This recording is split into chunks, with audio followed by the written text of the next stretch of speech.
Oh boy. I'm not really sure how to properly start these types of stories, but I'm going to try to get to the point as fast as possible. See, I'm kind of on a timer here.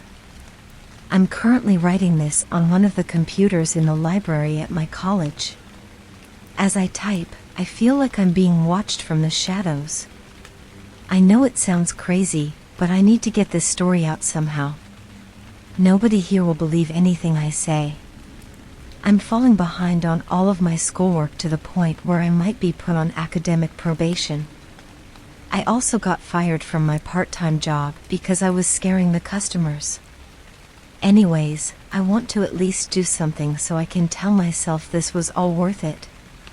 Even still, it might not even matter in the end. Last year, I met a guy named Jack Driscoll. He was a pretty chill dude for the most part, and we actually became pretty good friends. My name is Ethan, by the way, and I'm currently finishing up my senior year in college. Well, trying to finish up my senior year. Anyways, as I was saying, Jack and I started to become good friends after we found out we were pretty much into all of the same stuff. We both liked the same types of video games, the same movie genres, and even had the same taste in clothes. I had other friends, sure, but nobody that was interested in the same things I was. Sadly, this all changed last winter. Jack started hanging out with a girl from one of our classes named Alisa. It wasn't long before he asked her out and the two became an item. At first, I was happy for him. He never had the best luck with the ladies, so it was nice to see him with someone who genuinely liked him. We would all hang out from time to time, and she came off as a really nice girl. Hell, I was even found myself getting a little jealous. About a month into their relationship, I noticed things started to change. Jack would stop hanging out with his friends and spend more time with Alisa. At first, I figured this was normal. A lot of people will want to spend more time with their significant other, and there really isn't anything wrong with that. I'd still see him and we'd play video games online together after class, so I didn't think too much of it. Then, things started to get weird. One morning, the two of us were waiting in line at the cafeteria. The food at our school wasn't the best, but it was fine for what it was. We got there a little late, so the line was on already pretty long, but nothing we weren't used to. Guess we should have got here earlier, huh? I laughed. Jack didn't say anything. Hey, buddy, you still asleep? I joked as I nudged his shoulder. Shut up, he murmured. I was taken aback by his response since he sounded genuinely angry. I'm only joking, I explained. Did you not get enough sleep last night, or what? This line is too fucking long. I need to get out of here. Some of the other students started staring at us now. Jack realized this and turned around. You got a problem? He yelled at one of the girls behind us. The girl froze and grabbed her friend's hand. Dude. What the hell? Calm down. I yelled back. I had no idea why he was acting like this. It wasn't like him at all. Jack didn't say a word. Instead, he just turned towards the door and ran out of the building. After that incident, I didn't talk to him. I did try to get his attention in class for a while, but it was no use. After a few days, I stopped trying altogether. After a week, Jack stopped showing up to class. One night, I ran into Alisa in the hallway.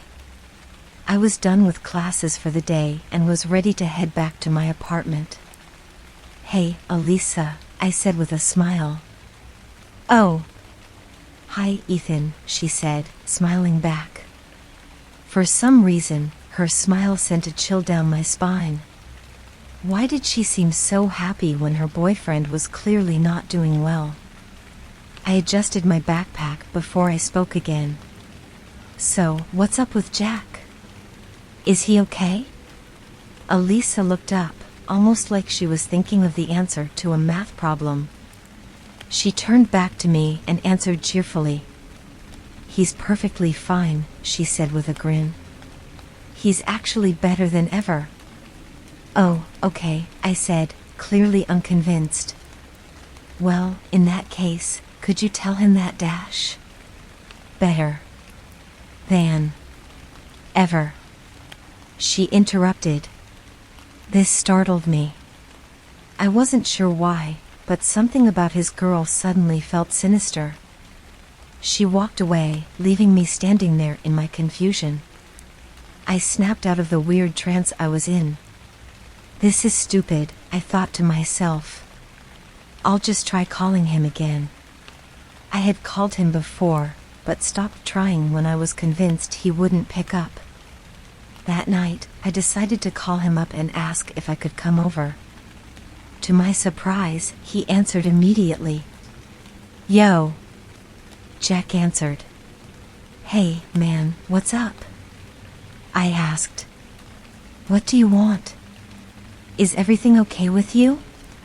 You've seemed off lately." Silence. "Hello? Are you home?" "Yeah, WH-.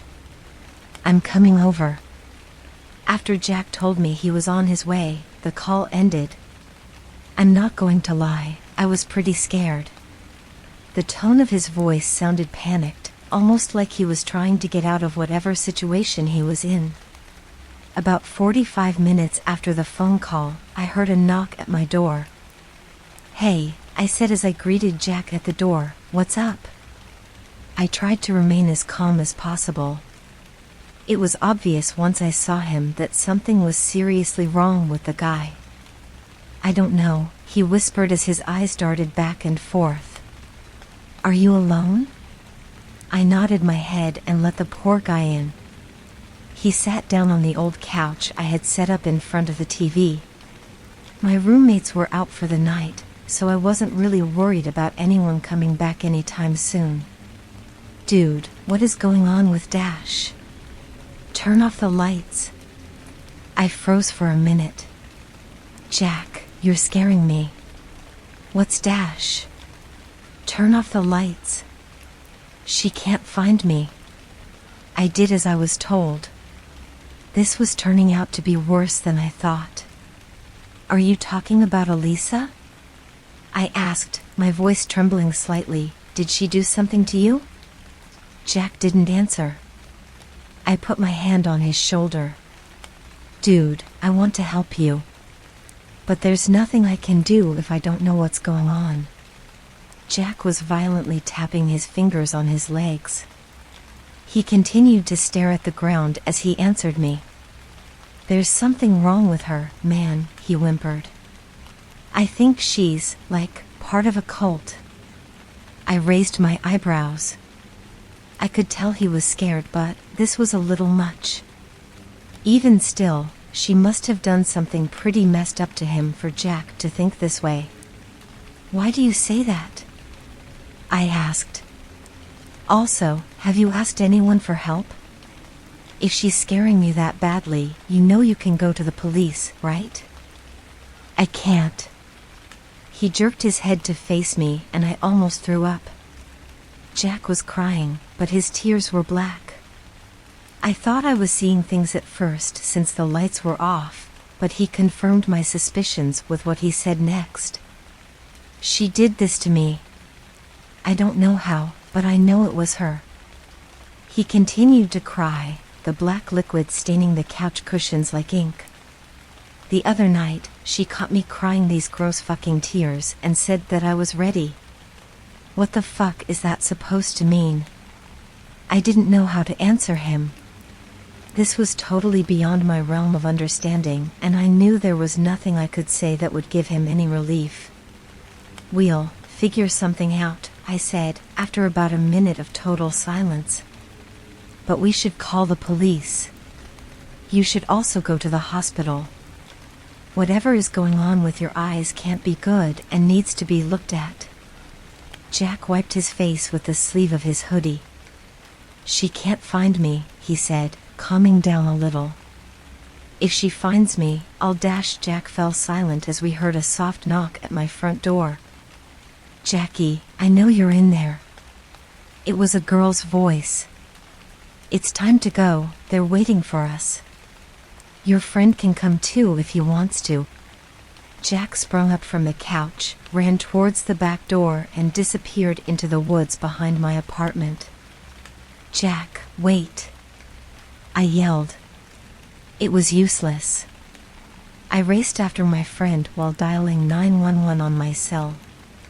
I told police what was happening, and they assured me officers would be on their way as soon as they could. Before I could respond, something hit me over the head and I blacked out. What happened next still seems like a horrible nightmare, but I know what I saw was real. When I eventually came to, I was tied to a tree trunk. There were several figures standing in a circle around another figure who was strapped to a chair. As my vision returned, I could see that each figure was wearing a long black robe and a blue mask. I focused on the figure in the chair. It was Jack. I tried to scream, but my mouth was taped shut. I finally came to the horrid conclusion that I was not only present in the middle of a cult meeting, but I was about to witness a human sacrifice. One of the cultists walked towards Jack and lifted its mask. It was Alisa. Grabbing his chin, she pulled his face close to hers and gave him a kiss. He pulled back and began swearing at the girl. I didn't blame him. I had a couple of things I wanted to say myself, but couldn't due to my own restraints. Another, taller cultist began to read from an old-looking black book. As he read, a number of other cultists swarmed Jack like hungry vultures. One cultist taped his mouth shut while two held down his chair. I watched in horror as a fourth cultist pulled out a rusty-looking tool. The cultist plunged the tool into each of Jack's eyes, slowly tearing them out. The blood that rushed from his eye sockets appeared thick now, like tar. To finish it off, the cultist that had taken Jack's eyes fixed a blue mask to his face. He was still alive, but for how much longer I had no idea. As the one cultist kept reading from the book, the ground beneath Jack began to tremble. Black tendrils sprouted up like demonic weeds. Some of the tendrils wrapped around his waist, others his ankles, and one even plunged itself down his throat. I was beginning to pass out. Suddenly, I heard sirens in the distance. This caused the cultist who was reading to stop. "What are you doing, you idiot?" one of the other cultists screamed. "If you stop now, he'll dash." The ground stopped shaking and the tendrils retreated back to whatever hell they came from. Everyone went silent. The cultists all seemed to freeze and, for a moment, almost looked like statues. The silence was soon broken by faint, sinister laughter coming from Jack. "You made him mad," Jack hissed. These were the last words I ever heard my friend say. I watched him break free from his bonds like they were nothing. Jack charged each cultist, tearing them apart and splattering their entrails all over the frost-covered ground. My vision started to go, and the sounds of the screaming cultists seemed to fade into the distance. I only wish I had totally passed out before hearing that horrible crunching, the sound of bones breaking and organs being devoured. My former friend was eating his captors, and I was sure I would be next. I woke up to a police officer shining a light in my face. "He's up. Quick. We need a paramedic over here." I sat up and looked around. "I'm alive?" I mumbled, still in a haze. "I know you just went through some shit, kid, but is there anything you can tell us about what happened?" the officer asked. "Leave him alone," another officer ordered. "We can question him after we get him out of this hellhole. The kid's got a massive cut on his side." "Right. Sorry, kid." I looked down and noticed my shirt was soaked in my own blood. I couldn't feel anything due to my current state, but it looked bad. I didn't speak the entire way to the hospital. I didn't know what to say. Things got even worse when the doctor told me that while I would survive, I was missing one of my kidneys. It's been a little over a year now since this all went down. Everyone has already heard about it on the news, and the school came under some heavy fire for not noticing something this big happening near their campus. Jack Driscoll is still missing, and is currently responsible for the murders of 10 students and the attempted murder of 1. I've gone on for long enough at this point. I guess I just really needed to get it all out somehow. I still don't know what the cult was for, why it was formed, or what it was trying to summon. Obviously, nobody will look into this further because it sounds too ridiculous, but I'm hoping someone reading this will. If not, then I guess just be careful. You can't trust everyone after all.